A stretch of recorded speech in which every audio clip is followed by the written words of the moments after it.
This is your life, this the New London Theatre, and in a moment I hope this stage will be filled with some of the most fascinating people it's been my fortune to meet. Right now, we're counting down the seconds to what I hope will be the climax of months of careful planning and thousands of miles of travelling to bring you a real cracker of a Christmas story. A story about someone who has been, not without justification, described as the most famous man on earth.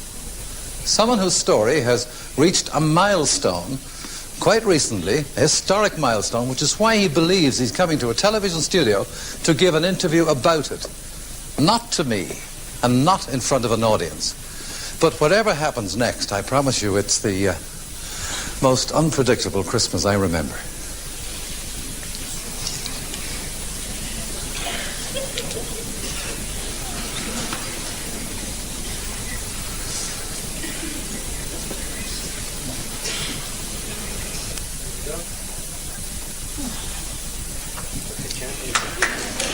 Get straight in.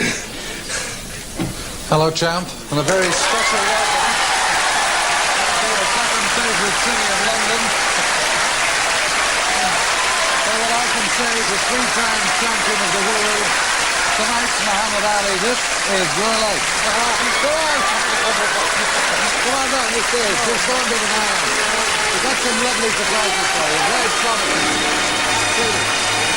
Really enjoyed it.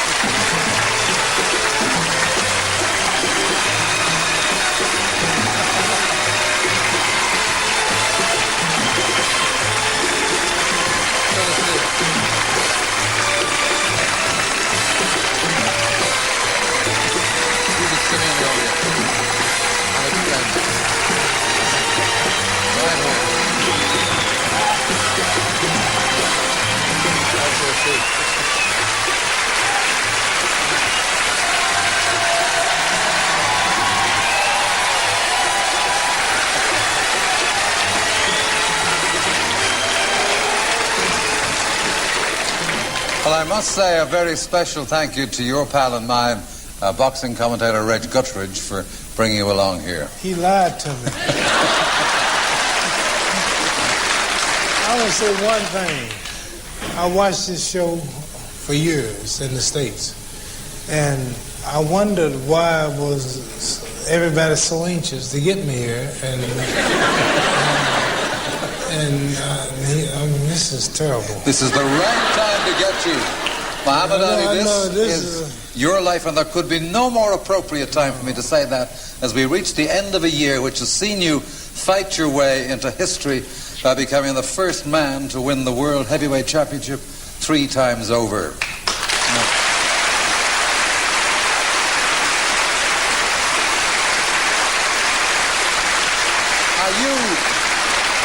You have fought in a total of 59 professional matches the world over, but for our next surprise, Muhammad, I want to remind you of a match which showed you a very uncharacteristic side. Well, I didn't know at the time, but later you told me you were scared of me. Of course, your wife, Veronica.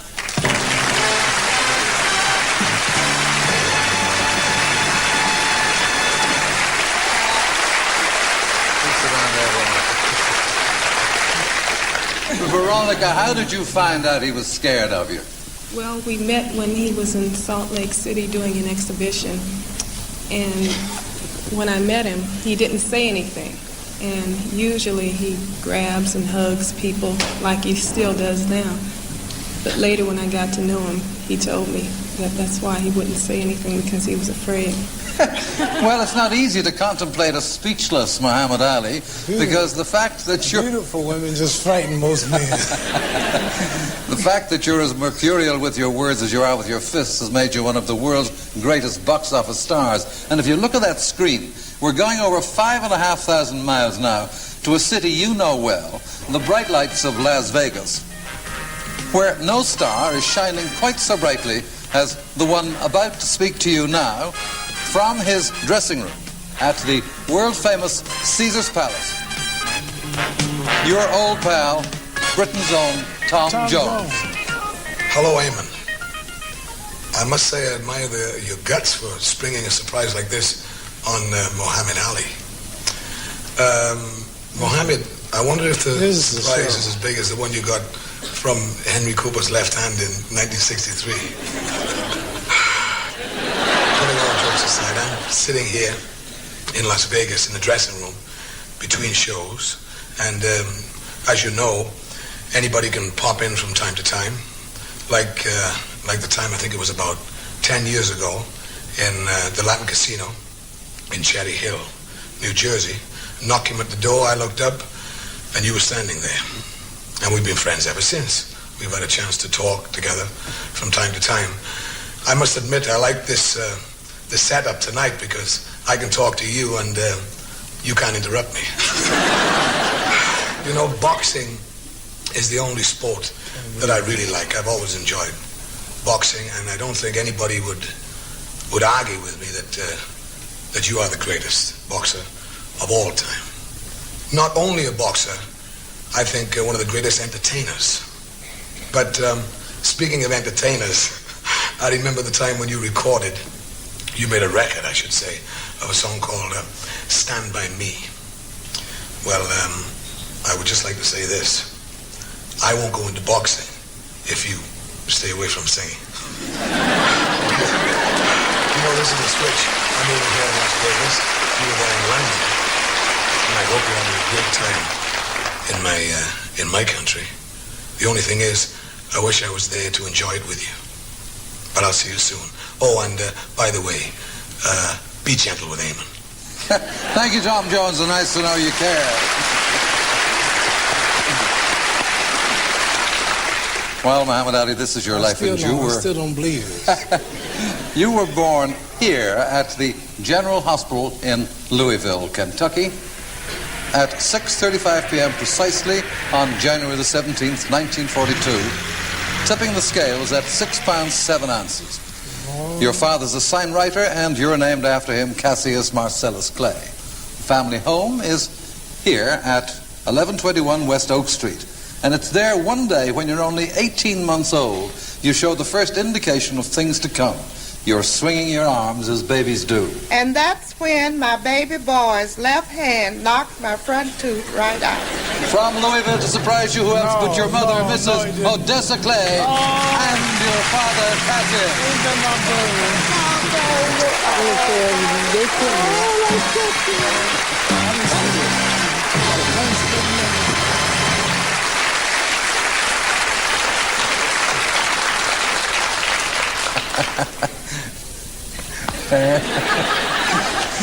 Odessa, how did you come? When did you get here? Yes. Don't yes. answer any questions. Okay. You tell me how you came to be the champ's first victim. Well, Ali was always a large baby, and when he was a few months old, he looked like a miniature boxer. And when he was 18 months old, he was very strong and had big muscular arms. So one day he was swinging his arms like babies will do.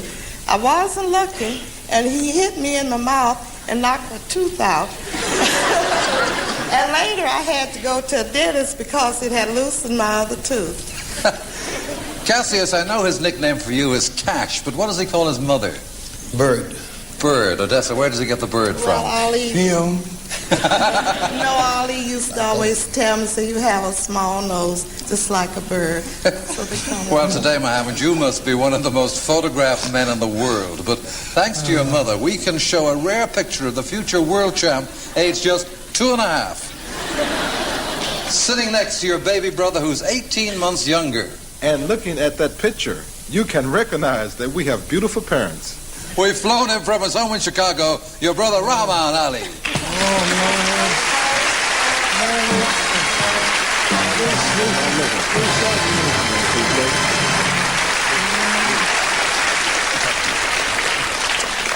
Now, being so close as you are in age, you've been great pals since you were kids, eh? That's right.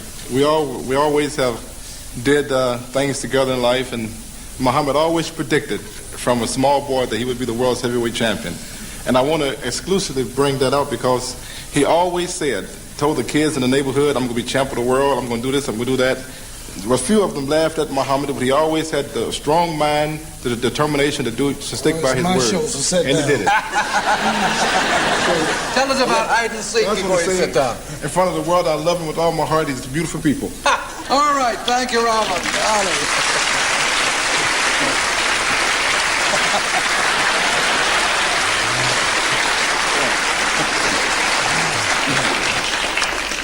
Well, Muhammad, I know that hometown of yours has a great place in your affections. Did you all pay all the plane fares? Yes, but we also hit the road to Louisville, if you look. And we went down Dixie Highway, to be exact, to a place where you were a regular customer as a youngster. Waddell's Barbershop, where your favorite barber is still at work. Hi, Gigi. And the barber is, of course, your father's eldest sister, your Aunt Eva. Hi, Muhammad. Let me explain why they call you Gigi. When I changed your diapers, all you could say was Gigi. Later on, you said Gigi meant golden gloves. I became a barber because I had 8 brothers' hair to cut. So I had plenty of experience. Now, when you come into the barber shop, all you do is stop the traffic. Hey, Muhammad, you'll never guess whose hair I've been cutting. Jimmy Ellis.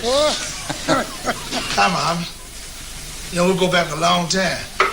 You know, we had our ups and downs together, man. We slept side by side, fought side by side.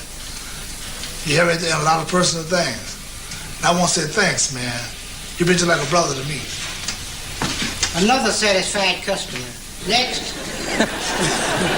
And in a Louisville cloudburst, that hometown pal of yours showed us how, as a kid, you used to race the school bus to keep training. Now, incredible to think that one day you, too, would fight each other for the World Championship, a fight you won. But let's catch up with Jimmy Ellis now at his destination. Hey, Muhammad. It's a school teacher from way back. This is Carter. Hello, Muhammad. You remember your old school, Virginia Avenue School? How old you come in? I remember you. Muhammad, it was in this very room that I taught you when you were 8 years old in the 3rd grade. And you sat in this seat where Don Tavis is sitting now. He is somewhat like you. I remember when you were at that age. I reprimanded you one day because you didn't follow directions. And when I reprimanded you, your classmates answered, Miss Carter, did you ever see him fight? And then I answered, fight? Who has ever done anything with fighting? But now I laugh about that because since I've left the classroom, I've directed the YWCA, and I sent for you to make a speech. You not only made the speech, you brought me $10,000 for the drive and wrote the check right there. Now many boys and girls are happy because of the $10,000 that you gave. So fighting did do something for you. Muhammad, the kids have a message for you.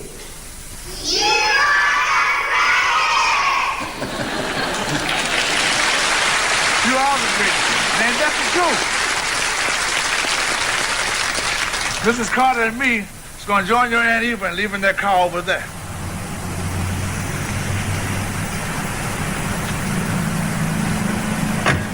And boy, are you in for a shock. From Louisville Airport, they flew right here to London. Your Aunt Eva, your former schoolmistress, Mrs. Gladys Carter, Miss Carter, and just a little prior, your old pal, Jimmy Ellis.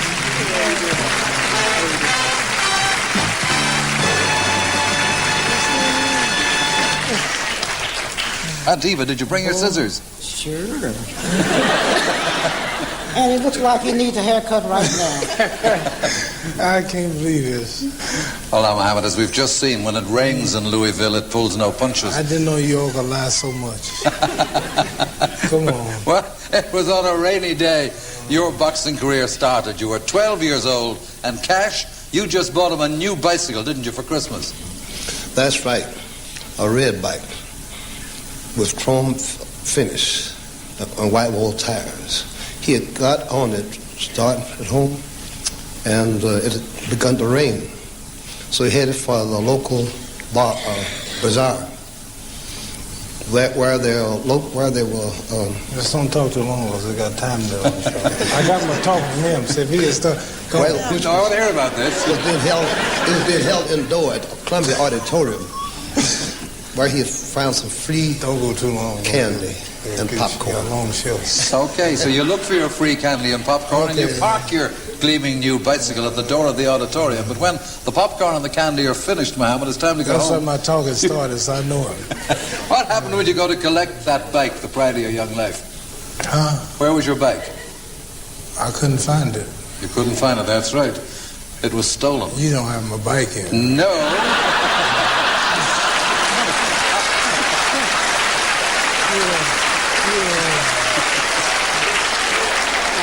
I know you did report the theft to a policeman. Joe Martin, he's not here either.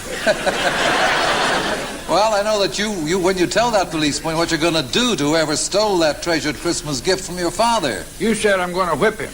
And I said before that, you better learn to fight. Oh, yes, that same policeman from 24 years ago. Now retired Louisville police officer, Joe Martin. And also from Louisville, your great friend and boyhood brother, Fred Stoner. Man. Well, now, Joe, he'd come to the right man to complain about his bike, because in your spare time you ran a boxing gym in those days. That's true. And he was very enthused about boxing at that time, and I had a show on television every week, Amateur Boxing, Tomorrow's Champions. And wasn't but a short time I put him on that show, and that was his first boxing match, was on television. And there you are, Mohammed. I have a picture of you. What? That's when you made you stepped in front of the cameras for the first time. What were you going to tell me? Why'd you show that picture? No, he had a boxing show, and he was a trainer too. It was, in those days, the integration hadn't taken place, and black people didn't quite have the opportunity they got now. So he had the championship show, and he trained fighters more physically than he did. And I would always train at 6 o'clock at his gym and sneak his gym at 8 o'clock to really learn more about boxing. And then, because in the Golden Gloves, a lot of his boys would beat his boys, and I thought he was the better trainer, so I would sneak down and learn how to do it. He taught me the jabs, he taught me hooks, and both of them together made me who I am today. Fred, tell me. So since you surprised me, I must tell you the surprise. I never told you this, but I always sneaked to his gym.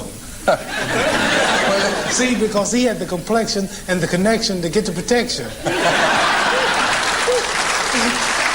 Fred Stoner, if he let you get a word in edgeways, will you tell me why is it you think the champ here has managed to keep his boyhood good looks? Well, in the early parts of his training, we concentrated on teaching him how to not stand still and be hit, to keep moving in and out, to right and left. And, well, look at him. It's paid off. And he's still a threat. But tell me now, tell me, Joe, Ali was asking me, you didn't by any chance find the bicycle, did you? I can't believe Never have found it yet, but we will eventually. Thank you very much, Joe Martin and Fred Stoner.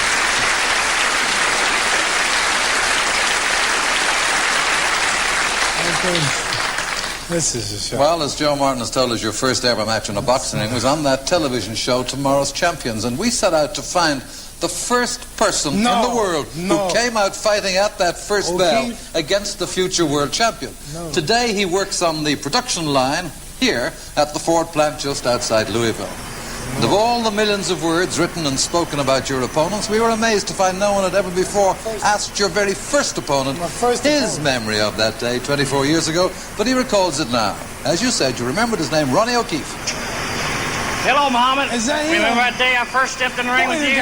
It was your first fight. It was my first fight. And also happened to be my last fight. You were 12 years old. You weighed 88 pounds. I was 14. And I weighed 1 pound less. We went 3 rounds. You won by a split decision. But I like to tell my co-workers here, that makes me better than Norton or Foreman and all the rest. You put them to sleep. It'll walk me up to the fact that in the fight game, I'd never be in the same league with you. But I have no regrets. I just figure I'm a better lover than a fighter. But everybody's gone here, so I think I'd do the same. See you, champ. And see we will, to shake your hand again for the first time in 24 years. No. We've flown him tonight. He's here. Ronnie O'Keefe. Oh, man.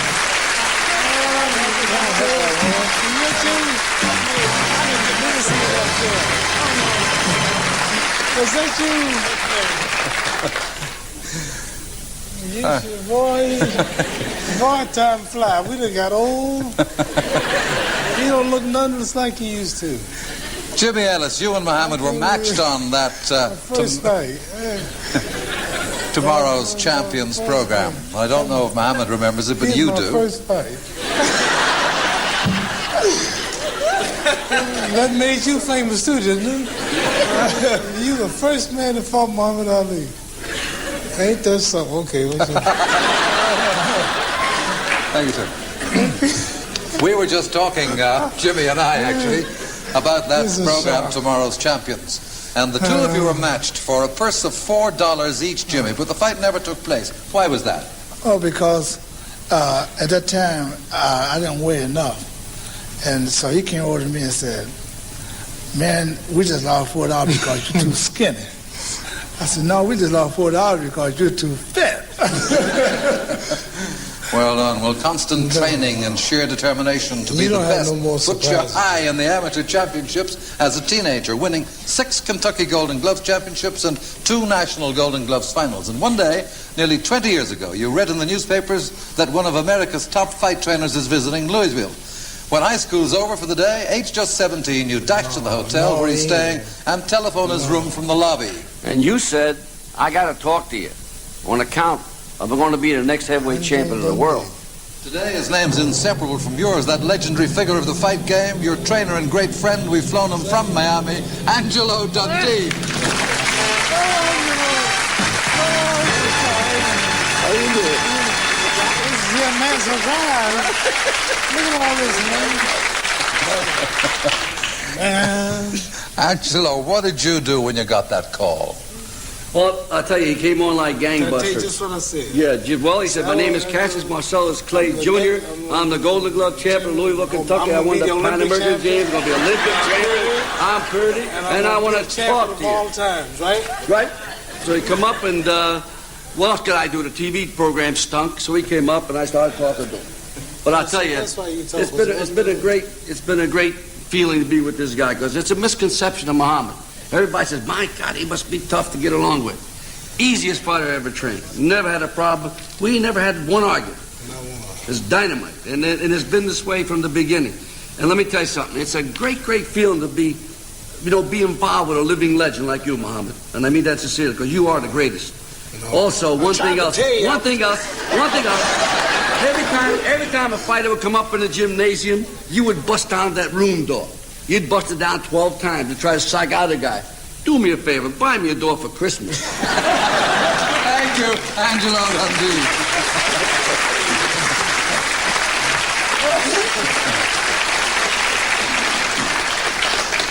Well, just a year after that first meeting with Angelo, you're just 18 when your victory in the National Golden Gloves finals at Madison Square Garden follows onto the selection to represent the USA at the 1960 Olympic Games in Rome. But Joe Martin, what's this we hear about him getting scared? He was very scared of airplanes. He and I had kind of a wild ride in one of them, and he told me that he wasn't going to Rome unless I could get him on a boat. And I said, there's no way. You're going to have to fly. So he and I went out to Central Park and sat on the bench for about 2 hours and talked to him about it, and I was convinced that he would be Olympic champion, and I also told him, I said, I think you can be world champion sometime, but you've got to go through the Olympics. You've got to have that exposure. Well, he did, and your international boxing career takes off on August 1960 when you step in the ring for the final battle for the gold medal. Your opponent is Poland's Zbigniew Pietrzykowski. He didn't go to Poland. And I was lucky enough to be the commentator. Oh, well, what a boxer this Clay is. For 18 years of age, the size of him. We're going to hear a lot more of this young man, I'd say. Well, I reckon I've made worse predictions, in fact. The world hasn't stopped hearing about you ever since that Olympic victory, which significantly affected the rest of your life. No. Well, it's 18 years ago, isn't it? He's not here. Have you ever seen him since? You didn't go to Poland, no. Have you ever seen him since? No, you can get these. I'll tell you what he's doing. He's passing on the kind of experience he learned the hard way fighting you, because he's now one of Poland's national boxing coaches. No. He was over. And we've flown him from his home near Krakow, Ziggy Pietchikowski. No, man! No, man! You think man, come on, show me that. Thank you, Ziggy. He speaks English too a little bit. Is that, oh man, this is really a surprise. Can I go on? Well, back home in Louisville, a group of businessmen get together to sponsor you as a professional fighter, and with some of the proceeds of that deal, you buy yourself your first car, a glistening Cadillac. And one day, soon after your triumphant return from Rome, you're to visit a local children's hospital in Louisville with another Olympic gold medalist who flies in from Nashville. And proudly you drive your new car to collect the visitor. But what I'll never forget is the great big sign he hung around the car. To this day, a great family friend. She won 3 gold medals as a sprinter in Rome. We've flown her from Nashville, Wilma Rudolph. Oh, this is a shame.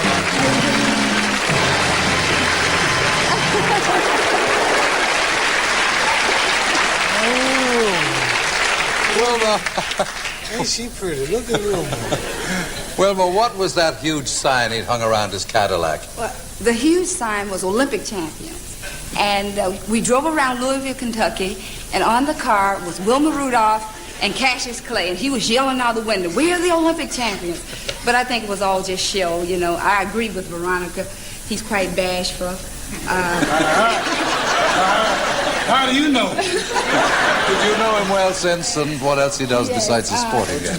After he's been at the top for so long, I would really like to commend you for all the wonderful work you've done with underprivileged children. And I have worked with you, and I'd like to say to you, thank you. Thank you, Wilma Rudolph.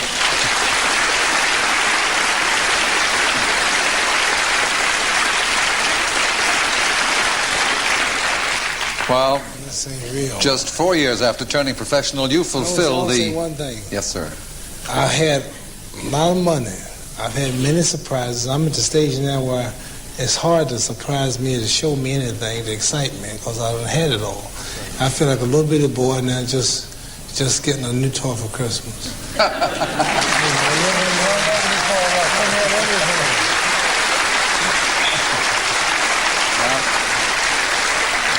This is the only thing that can really shock me, something like this. Well, let me just go on and tell you that youthful prophecy you gave Angelo Dundee there in that Louisville hotel room nearly 20 years ago, you fulfill it, of course. The date, February the 25th, 1964, and this is how you took the world heavyweight crown from the reigning champion, the late Sonny Liston. Liston seems bewildered. He's unable to cope with Clay's sharpshooting. The champion has taken a terrible head beating from this marvelous young boxing master.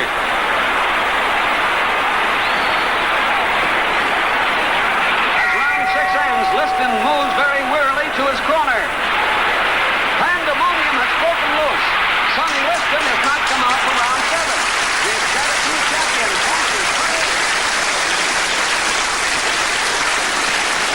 Well, Muhammad, that inimitable style of yours has challenged the descriptive talents of writers and commentators the world over. But a phrase you'll always be remembered by came from an unexpected source. I still say it to this day, champ. He floats like a butterfly and he stings like a bee. He's been in your corner for 14 years and 44 fights, floating in from New York, Drew Bundini Brown.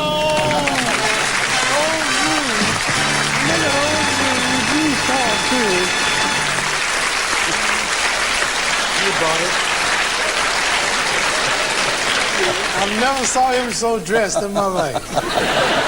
And he's sober. Drew Bundini, what was the moment that inspired that phrase that became so famous that it even became a song? Well, because to love God is to love people, and I must love Mohammed because he loves God. And all great fighters had nicknames like the Brown Bomber, Joe Louis, Rocky Marciano, The Rock, Sugar Ray Robinson, Sugar, Smoking Joe Frazier. And he was doing road work, and I was talking to God as I do, not with my mouth, but with my mind. And I was asking God, what was his nickname? And the feeling came to me, call him the way It is. Float like a butterfly and sting like a bee. But Bundini, you made a mistake, didn't you, when the champion first interviewed you for a job in his corner? Yes, I call him a phony because I was with the great Sugar Ray Robinson for 7 years, and I never heard of anyone in sports or anything predicting anything but God saying when it's going to do, the weather or anything like that. And he said that he called around. So I said he was a phony. But then he said to me, he got up off the couch and he looked me dead in the eyes. He said, I work hard and I train and I pray hard. And that's fall, Bundini, and I knew he was human. Thank you, Drew Bundini Brown. Thank you.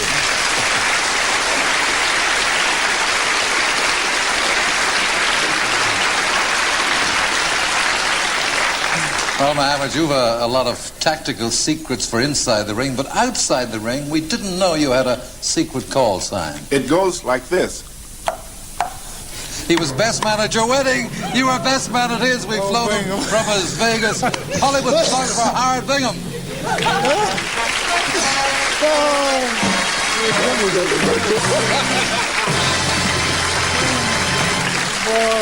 Howard, what's this? No, it's like this, you know. Tell me. That is, it's like if we're in a large room and he's on one side and I'm on another. He won't phone out and say, "Hey, Bingham!" He'll say, and then I'll look. And if he's home and his wife is, I will sneak him out of the house and know his wife to know I'm calling. Looking at the ladies also, he said, Thank you, and shut up, Howard Bingham. Come on.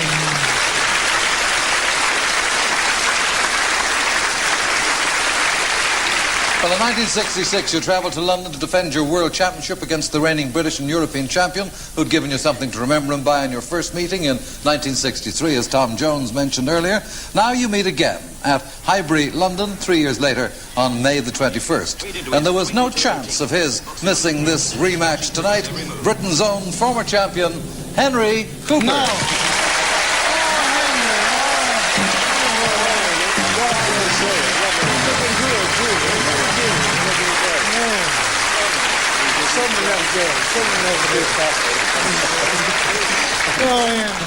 Henry, I know that to this day he does look good. You have a great respect for Muhammad Ali.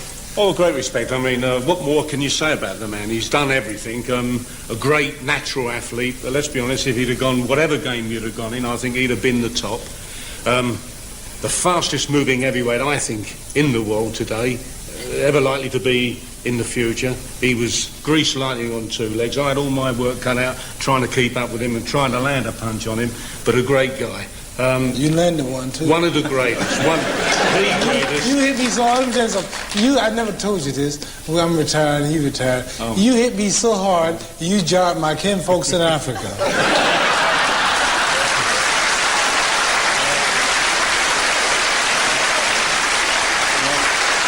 To be honest, have a look at him. He's not a bad-looking fellow as well, is he? Can't be bad. You don't look so bad yourself. Thank you, Henry Cooper.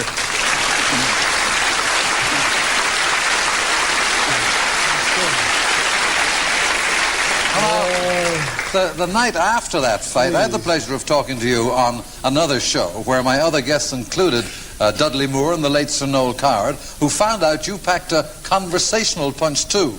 By then you'd become a member of the Islamic faith, and of course it changed your name, and it made it clear you were no longer to be called Cassius Clay. Then this happened. Let's have a word about the fight last night, Cassius. Muhammad, I'm sorry. I didn't do that to you. Is that me? That's you. We both. I'm glad he smiled when he said that.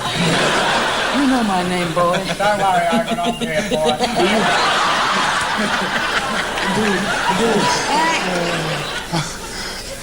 You remember that? Yeah, I almost hit you that day.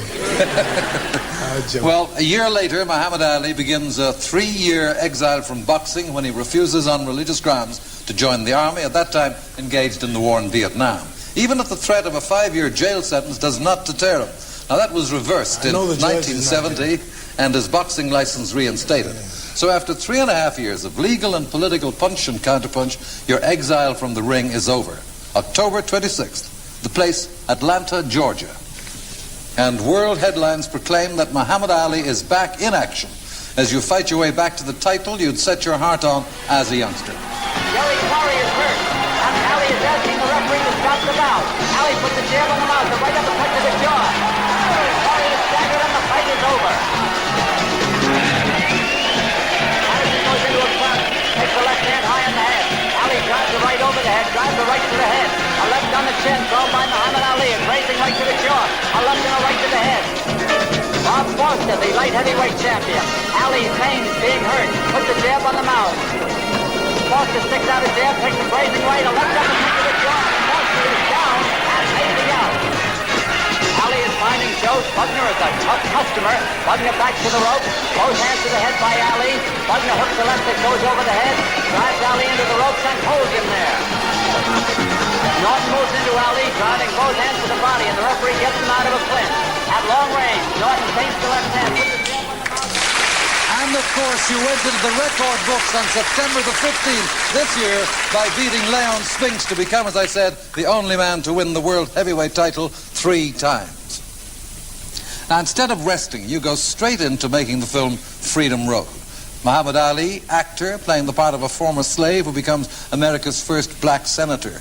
But on the subject of acting, if you look at that screen, an international film star friend of yours recalls a film you made with him in 1962, Requiem for a Heavyweight, and remembers stepping into the ring with you for a fight sequence in that film. From Hollywood now, Anthony Quinn. Young man, I want to say that to me, you're one of the greatest athletes that's ever lived. But now I understand that you're coming into my field. Now, I want to warn you, and you be careful. Last time you knocked me out in 8 rounds. This time, I'm going to go the full 15 with you, okay? I wish I were there with you tonight. You deserve everything and all the kudos that are thrown at you. You're one of the greatest, really. Thank you, Anthony Quinn.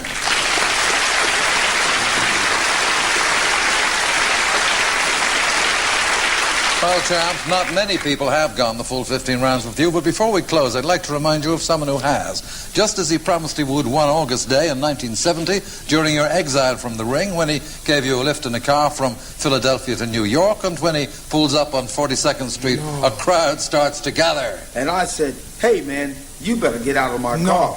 Not Joe people Frazier. might think you and I are good pals. You've described him as the fighter you most admire, your old adversary. We've flown him from Philadelphia. Not Joe Frazier. Smoking Joe Frazier.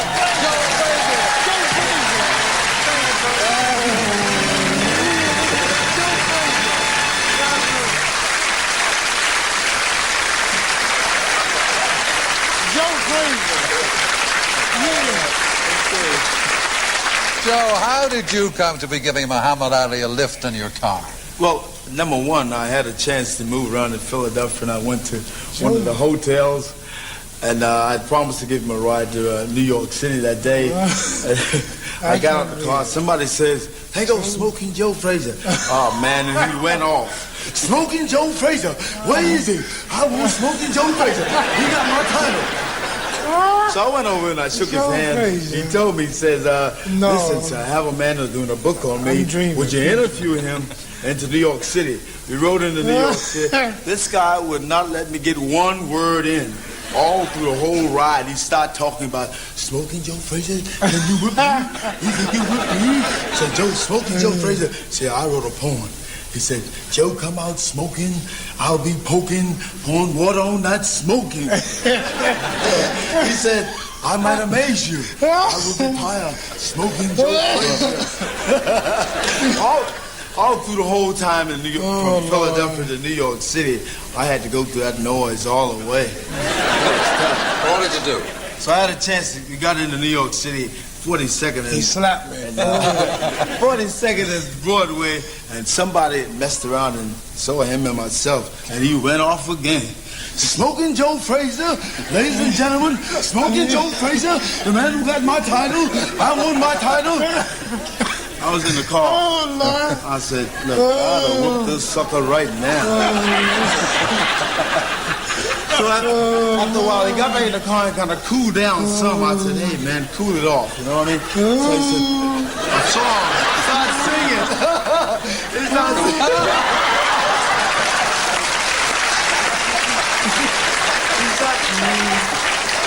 I can't believe it. Ladies and gentlemen, a great guy. I would say we love him. He's a fine champion. Oh, Lord. Congratulations. Joe Frazier. Thank you, Joe.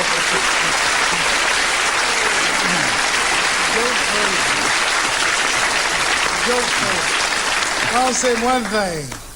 I might see how you got the other people. How did you get Joe Frazier here? My man, Joe Frazier. I want you to listen to this, Muhammad. As a boy, you worship one particular... I am, just about. But I want to remind you of one particular boxing hero who later in life you got to know, and who sadly cannot be here because, as you know, he recently underwent massive heart surgery, which has affected his powers of speech. But such is his high regard for you that here, in his home in Las Vegas, all the bravery that went into winning of those trophies went into this brief greeting to you. Hello, Muhammad. When you were a little boy, you just watched me on television. Now I enjoy watching you on television. But I'm sorry I couldn't be with you. The Brown Bomber himself, the great Joe Louis. Thank you, Joe Louis. A fighter still. And there, Muhammad Ali, we come to the end of our Christmas surprise package, except for one thing, well, two actually. With Veronica's consent, they're not, as you thought, tucked up in bed just yet. They're here with their nanny, your children, Hannah, age 2, and Layla, nearly 1.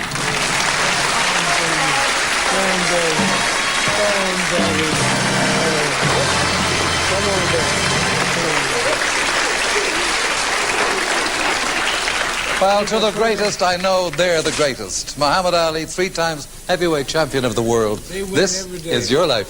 Thank you.